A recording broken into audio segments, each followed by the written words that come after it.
So should you do a drag and drive? Uh-oh.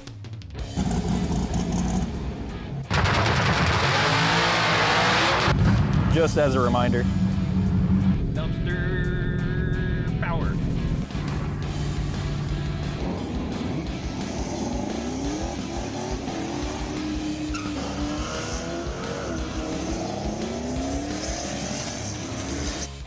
I think if you're like me and you have watched the coverage of drag week, sick week, whatever the case may be, Midwest drags, I think if you're the person that has watched that religiously and you love seeing it and you think that you're the type of person that would love to try that out, you will absolutely love it. You will have a blast. There's a certain mentality that I feel goes along with drag week that will enable you to have a better time and to be more successful at it. And I feel like it goes along with having a slightly less competitive spirit. The spirit of drag week it's all of us racers against the road. It's all of us racers trying to make it to the last day. And I feel like that spirit and that thought overarches the competition, like you being competitive within your class. Don't get me wrong, I think there are guys that were trying to be competitive in their class, and obviously were looking to finish at the top of their class, and that's cool. But I still think that even those guys, their overarching thought process is to just finish the week and get to the end with everybody else and have an amazing time doing it. Another aspect of it too is a lot of people are worried about like what if they don't have anything cool to bring, like anything unique to bring or even anything old to bring or whatever. I mean, we brought a freaking LS swapped Subaru Forester, and let me tell you, I was a little worried about bringing this on Hot Rod Drag Week because there's a lot of people there that have old cool cars. This is not an old cool car. This is it's a 2004 Forester. It's not really a cool car unless you like Foresters. So let me tell you though, people were so open and they thought it was such a neat build, and I felt so welcomed there. Everybody I talked to, every single person I talked to, whether it was a spectator or a racer, I felt so welcomed there. And if you're worried about bringing the right car or bringing something that's too slow, it's not even don't even think about that. Don't even put that out of your mind. If that's something that you think might stop you from going on a drag and drive, don't even worry about it. It's not even no one cares. It's about having fun. If you think you can pull it off one of these years, if it comes close to you, do not hesitate. Go do it. It is life-changing.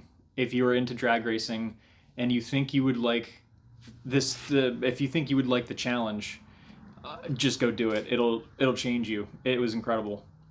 Now, it's not easy.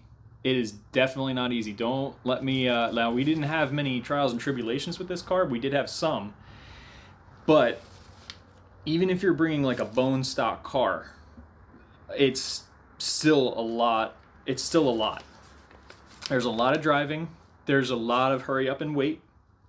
And there's a lot to it. There's a lot more to it than what you think, I guess, is the best way to put it. So it's not easy. It will not be the most relaxing vacation you've ever taken, but my goodness, I wouldn't have traded doing that for almost anything else, any other vacation that I've ever had almost. I mean, that was up there. That was up there with the most amazing time I've ever had. So to wrap that little section of the video up, yes, you should go do a Hot Rod Drag Week if you think you might fit those personality traits. You know, if you're a very, very competitive person and that's your personality, you might not be the best thing for you, to be honest with you. I don't know. That's my opinion. So this is going to be a talking head video. I do have some notes that I have that'll hopefully keep me on track and keep me from rambling, but it's just going to be overall my opinion of Hot Rod Drag Week, the event organization, future plans for the channel and the car, and yeah, we'll kind of just go from there. So if you're into that kind of thing, then hang around for a few minutes. If you're not, then that's cool. Feel free to click off. We have a ton of other videos that have a lot of action in them. So I want to start with the drag week overview, which I kind of already touched on some of this stuff, which with the things that I just mentioned. But the event organization, we had over 400 cars, and the attrition rate, so the cars that drop off, was some of the lowest that Drag Week has ever had, I think. So I think only 50 cars dropped out of the event, which is like really, that means there's still a lot of racers that made it till the last day. That the way that they organized the whole event, there were so many racers, and honestly, they did a killer job, in my opinion, with the way they organized everything. To get that many people teched and to get that many people racing every day, they did an extremely good job organizing that, in my opinion. I was very impressed. Like, there was a lot of waiting around, but there had to be because there were so many racers. As I said before earlier, it's a one-of-a-kind experience. There's just nothing else like it. I've been to a bunch of different drag racing events, watching and racing, and there was just nothing else like that. It's a little hard to explain, but it was life-changing. It was incredible. So I want to just say I'm super grateful to everybody that made this happen, because I have a wife and 2 kids, and I have 2 dogs, and I have a full-time job. So there was definitely some people in the background that made this even possible. Like my wife was such a huge supporter with building the car, with wanting to take it on Drag Week. Like just huge thanks to her, and my kids for behaving most of the time. Oh, I am grounded from Amazon though. I do have that on my list here. I'm grounded from Amazon for a little while, but that's okay. So the other thing, so with the car, I'm totally blown away how happy the car made people in general, spectators and racers. Like the car, everybody that saw the car just smiled and was so happy to see it. And whether they thought it was stupid or whether they thought it was cool, it made people smile, and that made me really happy. I was not expecting as many people that came to talk to us. I was not expecting that many people to be that interested in the car. It was cool. It was a little overwhelming. There was a couple instances where the car, I really feel like, actually inspired some people. There was one guy, I can't remember his name. I'm really sorry. I'm really bad with names. But he wants to do this he was there day 1 at MIR, and then at day 5 at MIR. I'm sorry, I can't remember your name if you're watching. But I think he wants to actually do this with a Subaru now that he's seen it done and knows that it can be done, which I think is really cool. I think people should do it. You know, if it can be done. It's right here. It completed Drag Week. And there was another kid that came up to me with his dad and his brother on day 5, and I can't remember any of their names either. I'm sorry, but if you're watching, your interaction that I had with you guys was probably the most special because of the story you told me about your grandfather's Subaru. And the kid was, I think he was probably about 9 or 10 years old. He seemed just really inspired by this thing, and just seeing that you can put a V8 in a Subaru and drag race it. I think that he got really inspired by the car, and that was very, very important to me, and it was pretty special. It was a pretty special thing. So if you're watching this, thank you for that, and I really do hope you will swap your grandfather's Subaru. And let's see. We covered should you do a drag week.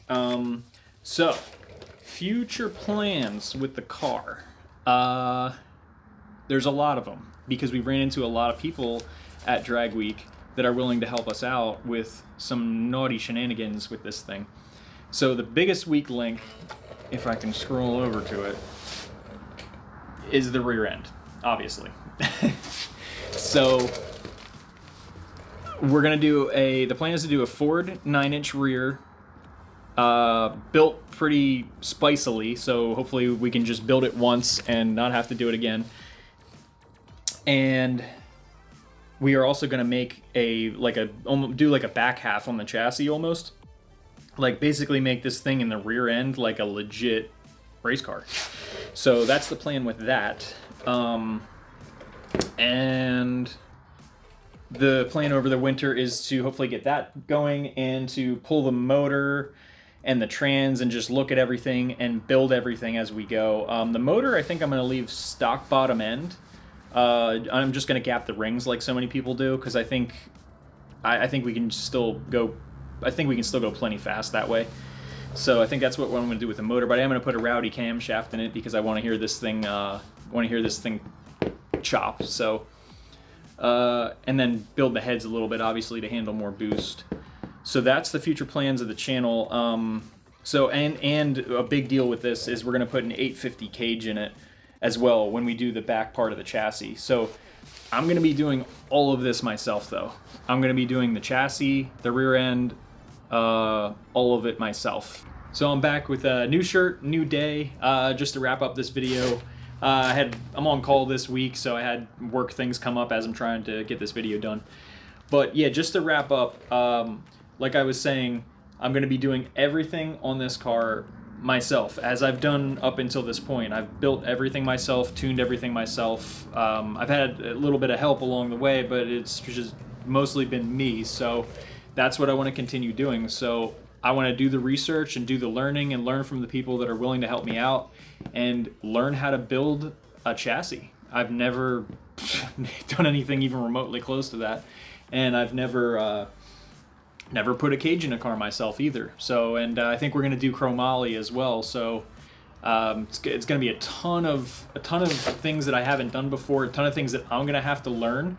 And my commitment to you guys is I'm going to film way more of just everything, because I'm going to be learning and doing so much that I've never done before myself. And I feel like a lot of people could really benefit from seeing that anybody can do anything that they want to. You just have to get out there and do it, and find a way to make it happen. You can do it. And we're just going to keep going with this thing. So the big thing that we need to do to get that process started, though, is I need to sell the car that's right behind you guys, which I'm gonna show you right now. So I'm just gonna show you guys the car really quickly. If you've been around on the channel for a while, you will have seen this before, but it's a 2013 WRX. It has 33,000 miles. It runs 11s in the quarter mile and traps mid 120s, so 125-ish mile an hour. I have ginormous 275 Mickey Thompsons all the way around. That was a lot of work to get those things to fit, but man, they ended up looking pretty badass on this car. And like I said, yeah, this thing's for sale. I'm probably just going to put it on Bring a Trailer because Facebook Marketplace absolutely sucks. But yeah, I built everything on this car myself as well. Everything that was done to this thing was done by myself. It has an STI 6-speed swap. I haven't had it on a dyno in a long time, so I really don't know what it makes. I've street tuned it myself on the stock ECU.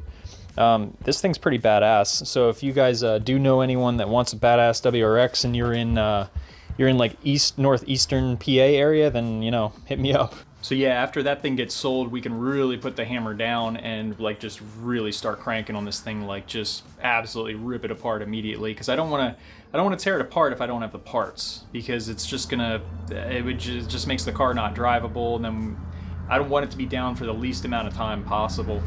So after that thing gets sold, we can get hammering on this thing and just make this thing something crazy. That's my goal. That's always been the goal with it, to make it just an insane drag and drive car. So yeah, I guess that's really going to do it for this video. I just kind of wanted to give like my overall impressions of drag week and kind of how the week went a little bit, and if you should do a drag week.